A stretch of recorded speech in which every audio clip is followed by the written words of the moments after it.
ای خداوند کریمی کارساز، بندگان را مهربان و چاره ساز. چاره کاری منی بیچاره کن، یک نظر بر بنده آواره کن.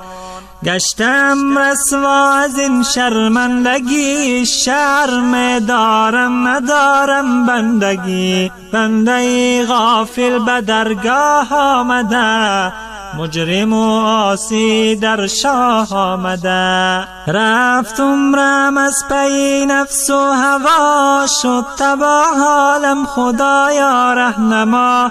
ره بالمایم صراط المستقیم، تا نگردد پیروی دیوی لعین.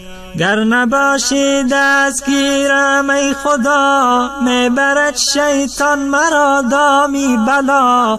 ای خدا حافظ ایمانم تویی، از شر شیطان نگهبانم تویی. غیر درگاهت ندارم پشتبان، ای خداوندی کریم و مهربان. جمله مؤمن را خدایا کن نظر، رحم داری بر یتیم و بی پدر.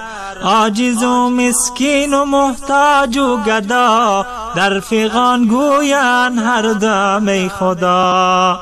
جمله رو بر درگهت آورده اند، چون که عاجز و حقیر و بنده اند. آن که دارد کبر و عجب و فخر و کین، گشته است او پیروی دیوی لعین. لطف کن بر بندگانت ای خدا، ما گنهکاریم و تو غمخوار ما. رحم کن بر حال زاری بندگان، ای خداوندی رحیم و غیب دان. گر نباشد لطف و احسانت به ما، جمله می باشم گرفتاری بلا.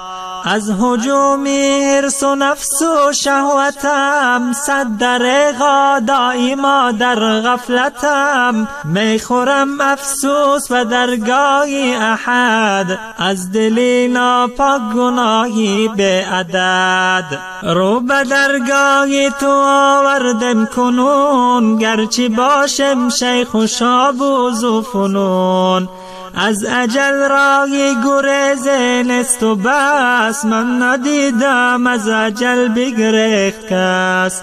ای دریغا از گناهی به شمار، کرده ایم بر جان خود جبر اختیار. ما به جانی خود ستم خود کرده ایم، زین سبب نزد خدا شرمنده ایم.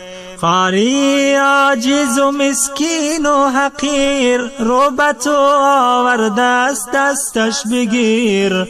گرچه باشم پر گناه در جهان، لطف و احسانی تو دارم پشتبان. این مناجاتم قبول گردد اگر، بندگانت را نگه دار از سقر. بندگانت را نگه دار از سقر. ای خداوند